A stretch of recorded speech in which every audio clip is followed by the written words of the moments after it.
The December wind cut through my thin jacket as I stood on the doorstep of the Mason family estate, watching my mother-in-law's perfectly manicured hand wave goodbye before she slammed the heavy oak door in my face. I placed one hand protectively over my growing belly, trying to process how quickly everything had fallen apart.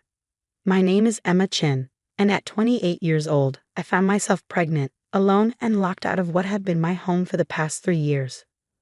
But Victoria Mason had no idea what she'd just done, or who she was really dealing with. "You'll thank me for this later, James," I heard her say through the door to my husband. "She was never good enough for you. No connections, no family money, just some scholarship girl who got lucky." I waited for James to defend me, to say something. Anything. But his silence spoke volumes. The same silence that had grown between us over the past few months as his mother's influence poisoned everything we built together. The irony was, Victoria Mason was right about one thing. I had gotten lucky, but not in the way she thought. 3 years ago, I was a software engineer fresh out of MIT, working on an AI algorithm that could revolutionize supply chain management. James and I met at a tech conference where I was presenting my research. He was there representing his family's shipping company, Mason Global Logistics. It was love at first sight, at least that's what I thought. The wedding was rushed, small, intimate. Victoria never approved, but James had insisted. "We don't need their blessing," he'd said back then. "We just need each other." Those words felt hollow now as I stood in the cold, watching my breath form clouds in the frigid air. What Victoria didn't know was that for the past year, I'd been building something in secret, something that would change everything. The algorithm I'd been developing wasn't just theoretical anymore, it was ready.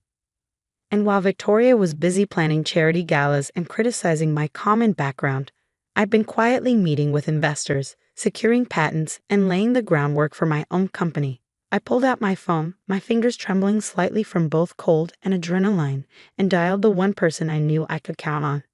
"Maya, it's happening." They kicked me out. Maya Chen, my older sister and brilliant corporate lawyer, didn't miss a beat. "I'm on my way. The apartment is ready. Time to launch Plan B." I could hear her grabbing her keys, the determination in her voice giving me strength. Maya had always been my rock, especially after we lost our parents in the accident 10 years ago. She was the one who had encouraged me to keep working on my algorithm even after I married James. "Never put all your eggs in one basket, little sister," she'd warned me, especially not a golden one. As I waited for Maya, I thought about the last conversation I'd had with James earlier that morning. He'd found the prenatal vitamins in my drawer, and instead of being happy about the baby, he looked worried. "Did you plan this?" he'd asked, his voice tight. "Is this some kind of trap?" The accusation had stunned me. Trap? "James, we're married. We talked about having children." "Mother thinks the timing is suspicious," he'd said, running his hands through his hair. "With the company's merger coming up." I should have seen it then, how deeply his mother's paranoia had infected him. How the sweet, supportive man I'd married had become just another puppet in Victoria Mason's grand plan for her family's dynasty. Maya's sleek black Tesla pulled up to the curb, and she jumped out, wrapping me in a fierce hug. "Those pretentious snobs," she muttered, helping me with my bags. "Just wait until they see what's coming." As we drove away from the Mason estate, I felt a strange sense of calm settle over me. Victoria thought she was protecting her family's empire by getting rid of me. She had no idea she'd just set in motion exactly what I'd been waiting for. Maya glanced at me as she navigated through the city streets. "You okay? The stress isn't good for the baby." I placed a hand on my belly, feeling a small kick. "I'm fine. Better than fine, actually. Remember how you told me to always have a backup plan?" She nodded, turning onto the highway that led to her downtown apartment building. "Well," I said, pulling out my laptop, "I have something to show you. That algorithm I've been working on, it's not just theoretical anymore. I've been running simulations using Mason Global's shipping data that James gave me access to when we first got married." Maya's eyes widened. "Emma, what exactly have you been up to?" I opened my laptop, showing her the results of my latest simulation. I've created an AI-driven logistics system that can predict supply chain disruptions before they happen, optimize shipping routes in real time, and reduce costs by up to 40%. I call it ChainSight, and you've tested this using Mason Global's data?" I nodded. James gave me full access to their systems when we got married. He wanted me to understand the family business. Victoria was furious about it, but he insisted. I've been running simulations for months, perfecting the algorithm. Maya pulled into her building's parking garage, turning to face me fully. Emma, do you realize what you have here? I do, I said, closing my laptop. And so do the venture capitalists I've been meeting with. They're ready to fund Chainsite's launch. We're just waiting for my signal. Maya's face broke into a wide grin.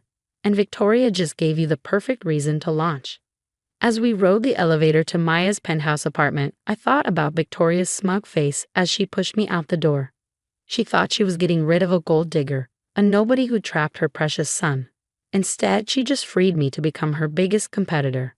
Maya's apartment was everything the Mason estate wasn't: modern, minimal, and warm. She'd set up the guest room for me weeks ago, just in case. My sister had always been the pragmatic one. Get some rest, she said, helping me unpack. Tomorrow, we start making calls. It's time to show the Masons what a nobody from nowhere can really do. That night, as I lay in bed, my hand resting on my growing belly, I felt stronger than I had in months. Victoria thought she was protecting her family's legacy. Instead, she'd just given me the push I needed to build my own. My phone buzzed. A text from James. Mother says this is for the best. I'm sorry. I didn't respond. Let him think I was broken, devastated. Let Victoria believe she won. They had no idea what was coming. The next morning, I woke up to an email from my lead investor, Sarah Chen, no relation, though we joked about it. Ready when you are. Say the word and we'll start the funding round. I looked out Maya's window at the city skyline, where Mason Global's headquarters dominated the view. Soon, they'd see my company's name up there too. But first, I had work to do. Maya was already up, making breakfast and taking calls. She cleared her schedule for the next week to help me set everything in motion. As I walked into the kitchen, she handed me a prenatal vitamin and a glass of orange juice. The team's ready, she said, hanging up her phone. We can file the incorporation papers today. You're sure about this? I took the vitamin, thinking about James' accusation yesterday. Had I planned this? Not exactly. But I'd been prepared for it, thanks to Maya's constant warnings and my own instincts. I'm sure, I said, pulling out my laptop. Victoria wants a war. Let's give her one. Maya smiled, that fierce, protective smile I'd known all my life. Then let's get to work. The next few days passed in a blur of meetings, calls, and paperwork. Maya's law firm handled everything efficiently, and by the end of the week, Chainsite was officially incorporated. The initial funding round was oversubscribed. It seemed every investor in town wanted a piece of what we were building. James tried calling several times, but I let everything go to voicemail. His messages grew increasingly anxious as news of Chainsite's incorporation spread through the business community. Emma, what are you doing? His last message demanded. Mother's furious. She says you stole company secrets. We could sue you for this. I played the message for Maya, who just laughed. Let them try. Every bit of data you used was legally accessed with full permission. We have James's emails proving it. She was right, of course. I documented everything meticulously, knowing this day might come. Victoria Mason hadn't raised an idiot for a son. She just never expected his wife to be smarter than he was. As I ended part one of my story here, I was just getting started. Victoria Mason thought she'd taught me a lesson about knowing my place. Instead, she'd given me exactly what I needed: freedom to build something that would change everything. Not just for me and my baby, but for the entire industry she thought she controlled. The real question was, what would happen when she realized exactly what she'd done? 6 months after Victoria Mason slammed her door in my face, I stood in front of a packed conference room at the National Logistics Convention. My hand rested on my now visible baby bump as I prepared to demonstrate Chainsite to the industry's biggest players. The irony wasn't lost on me that Mason Global's leadership team sat in the front row, Victoria and James among them. Victoria's face was set in its usual mask of cold disdain, but I could see the tension in her jaw. James just looked pale. Ladies and gentlemen, I began, my voice steady despite the flutter of movement in my belly. What you're about to see will revolutionize how we think about supply chain management. As I launched into the demonstration, showing real-time optimization of shipping routes and predictive analytics that could save companies millions. I watched Victoria's expression shift from dismissive to concerned. By the time I showed the cost-saving projections, she was gripping her armrest so tightly her knuckles had turned white. The past 6 months had been intense.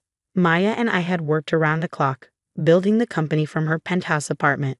Our team grew quickly, brilliant engineers and developers who believed in the vision.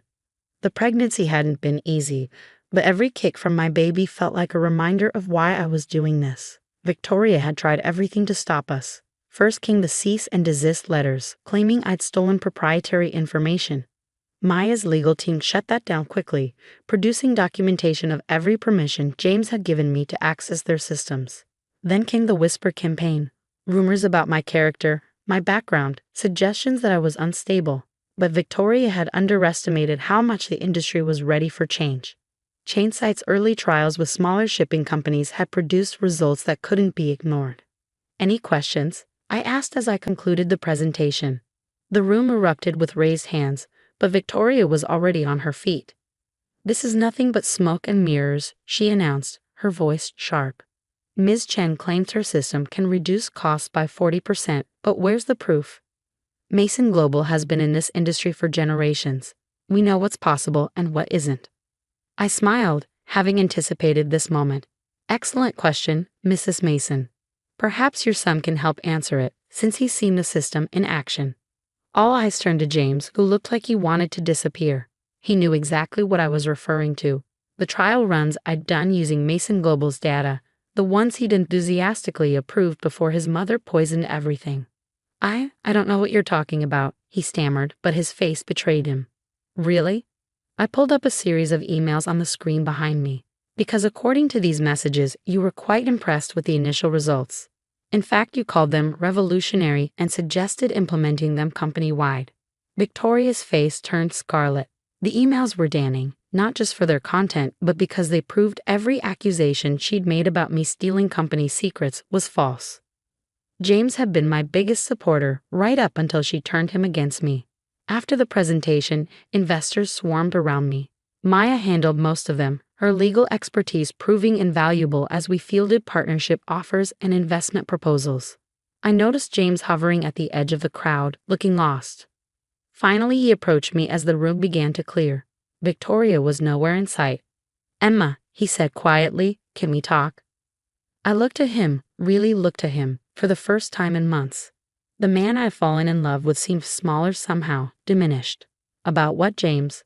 About how you let your mother kick out your pregnant wife? Or about how you've spent the last 6 months trying to destroy what I've built?" He flinched. "I didn't know about the baby, about any of it." Mother said. "That's the problem." I cut him off. Mother said. "Mother thinks. Mother knows best. When was the last time you thought for yourself?" "The company's stock dropped 15% after your presentation," he said, changing tactics. Mother's furious. "The board is asking questions. Maybe we could work something out." I laughed, though there was no humor in it. "Now you want to work something out? After everything?" "You're still my wife," he said, reaching for my hand. I pulled away. "Actually, I'm not. The divorce papers were delivered to your office this morning. Maya's firm handled everything. You should read them carefully, especially the part about the baby." His face fell. "Emma, please. That's my child, too." "Yes," I agreed. "And you'll have visitation rights once they're born. But you lost the right to be their father the day you chose your mother over your family." Maya appeared at my elbow, right on cue. "Everything okay here?" James stepped back, his shoulders slumping. I'm sorry, Emma, for everything." "I'm not," I said honestly. "Everything that happened led me here. ChainSite is already revolutionizing the industry, and we're just getting started. So thank your mother for me, James. She gave me exactly what I needed, freedom." As he walked away, Maya squeezed my arm. "You okay?"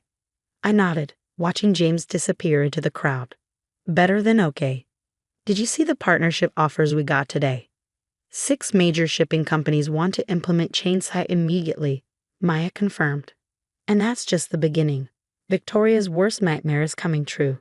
You're not just competing with Mason Global. You're going to surpass them."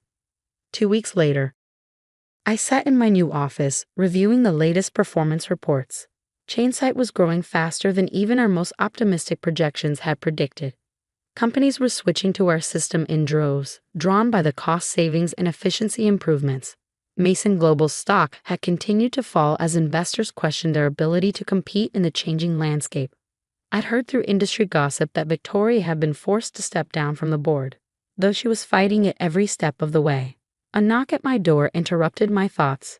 Maya entered, waving a tablet. "You need to see this," she said, pulling up a news article. The headline made me catch my breath. Mason Global Logistics announces major restructuring. CEO James Mason steps down. He's leaving the company? I asked, scanning the article. Maya nodded. Word is he's starting his own venture, something about embracing innovation and new directions in logistics. I sat back, absently rubbing my belly where the baby was kicking. His mother must be beside herself. Oh, she is, Maya grinned. But that's not all. Look at the last paragraph. I read it and felt a strange mix of emotions. In a surprising move, James Mason has expressed interest in potential collaborations with emerging industry leaders, specifically citing Chainsight's revolutionary approach to supply chain management. What do you think? Maya asked. Should we hear him out? I thought about it, remembering the man I'd fallen in love with, the one who'd been excited about innovation before his mother's influence took over. Maybe, free from Victoria's control, that man still existed somewhere. Set up a meeting, I decided. But make it clear, this is business, nothing more. If he wants to work with Chainsight, he'll need to prove himself just like anyone else. Maya nodded, understanding perfectly. And Victoria? I smiled, thinking of my former mother-in-law and her grand plans for her family's legacy. She can watch from the sidelines as everything she tried to protect gets transformed by the nobody from nowhere she threw out in the cold. The baby kicked again, stronger this time, and I placed both hands on my belly. In 2 months, I'd be a mother myself. But unlike Victoria, I would teach my child that true legacy isn't about maintaining control. It's about having the courage to create something new. Victoria had thought she was protecting her son's inheritance when she kicked me out that cold December day. Instead, she triggered a revolution in the industry she thought she controlled, led by the very person she'd underestimated most. As I looked out my office window at the city skyline, where the Chainsight logo now shone as brightly as Mason Global's, I couldn't help but smile. Sometimes the best revenge isn't about getting even. It's about soaring higher than your enemies ever thought possible.